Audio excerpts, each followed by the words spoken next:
You've heard me say it many times, the affordability issue is, I think, the most important thing. If you're not listening, you're not paying attention, and trying to mitigate that for Hoosiers is going to be something that I think across state government we need to do so. Last month, I suspended Indiana's gas tax, sales tax on fuel. It was a relief from high prices. Of course, that expires here, and I said at the end of that period I'd look at it again and decide whether we're going to extend it. Hoosiers still need relief from high gas prices. Today I'm extending the gas holiday for another 30 days. This will take the gas holiday or tax holiday to the end of my emergency declaration. This is the longest I can suspend the gas tax under my authority. Another extension would require a special legislative session. And I'm not only extending the savings, I'm increasing them, because in addition to the gasoline use tax, we'll also now include a suspension of the gasoline excise tax, 36 cents a gallon. By suspending both parts of Indiana's gas tax, I am more than doubling the savings for Hoosiers at the pump. The 30-day extension will bring Hoosiers an average of 12.4% savings in every fill-up. And if you're watching the national news, a lot of what's gave us a spike in Indiana was due to summer blend and some things that happened kind of between wholesalers and retailers. I think markets are showing that hopefully we're at a level that it will be going down soon, but in the meantime, this guarantees that here in Indiana there will be savings. It's going to make it easier, whatever your plans are for Memorial Day, Indy 500, whatever you're going to do as a family, and just getting by day to day. Our priority is making government more efficient and leaving more money in Hoosiers' pockets, and we've been doing that for now a year and 4 months. For state employees who have used their personal vehicles at times for work, we are looking to increase the rate at which we reimburse mileage to help them get through it as well. We are looking at those figures to see what is best, and we will share that update soon. We will continue to use every tool available to make life more affordable for Hoosiers. And what does that mean? That means tackling high health care costs. That means looking at utility rates. We've made a strong statement there by reconstituting the IURC to make sure they're ratepayer conscious. You know, they've been out talking to Hoosiers and talking to our investor-owned utilities. Back some time ago, tuition was frozen at our public universities. So these are all things most other states aren't doing. How can we do it? Well, we can do it because our cash position is strong. When I came in, I said I was going to look at making state government work more efficiently. I had 8 individuals from the private sector come in, had these cabinets as secretaries, and we've been working on that for a year and 4 months. And then we had the austere budget forecast, which was actually off the mark.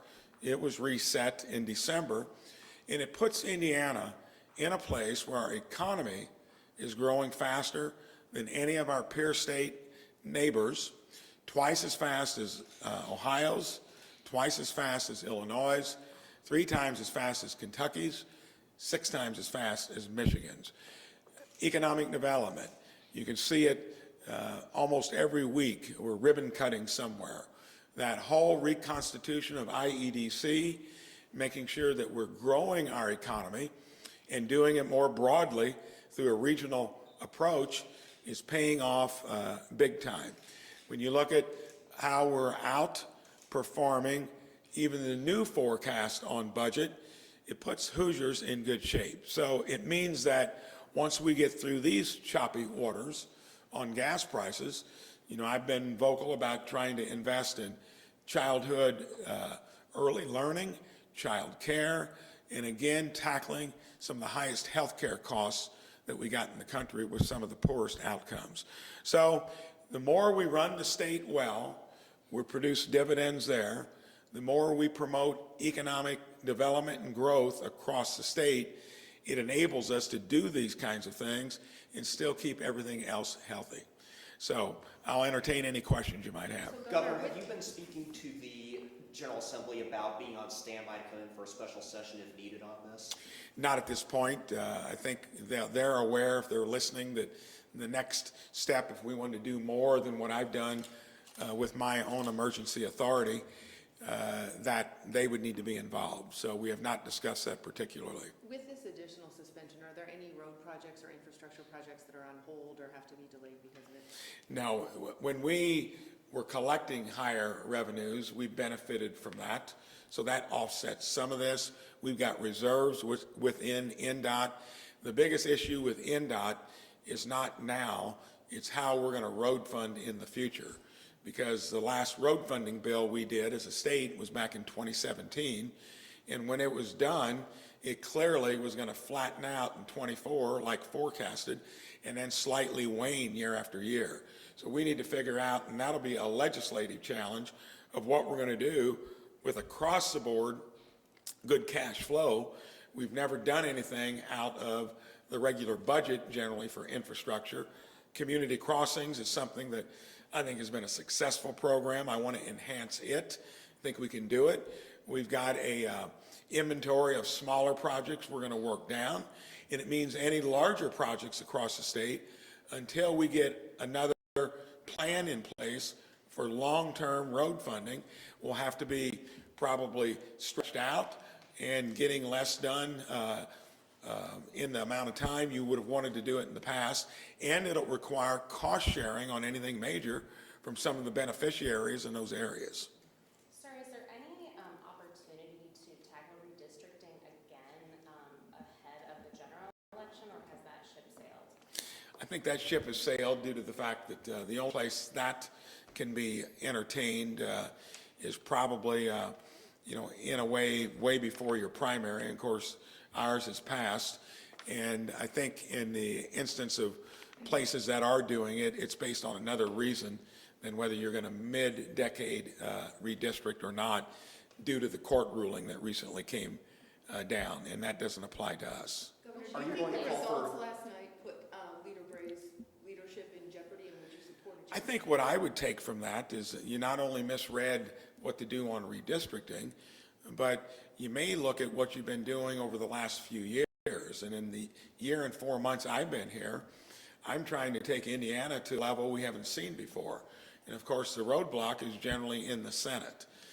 It was that way when property taxes were the biggest issue. Complaints across the state. Well, you get a Senate Bill 1, and then it's completely gutted by the same chamber that gave it to you. So I think that was probably a bad first impression. I just want legislators that are willing to address all these cost of living issues, that are willing to take on big health care, which they ran against me when I came in. And most of that was watered down again by a lot of what happened in the Senate. So if we want to really get things done in this state and take it to places we haven't seen before, we got to be enterprising, not a place where good ideas die. So do you support a change in leadership? I've said all along that if you're not doing things in a way that are going to make lives for Hoosiers better, that you can't stick with the same old game plan. So I'll let them work that out on their own. And after last night, I think it gives them the option of having new leadership if they choose to get it. Talk to me about the Lilly announcement this morning. Why should the average Hoosier care about that announcement? Is it jobs?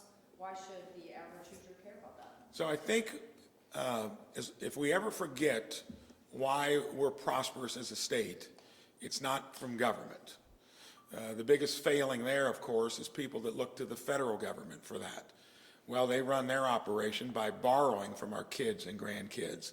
They miss the mark by 30% each year. I served there 6 years. So if it isn't for the private economy, where you're creating something real, and you're doing it to where your product sells, that's how government gets its revenues. And we're blessed to be in a state that has done a reasonably good job over the years of making a great place to build a business, start a business especially. They create most of the jobs. Large businesses house them and raise a family. And my simple plan as governor is going to make sure it's easy, just give me a second here, to do both. So I think when Lilly is doing something like that, any state would want them to be in their state for all that they do forward.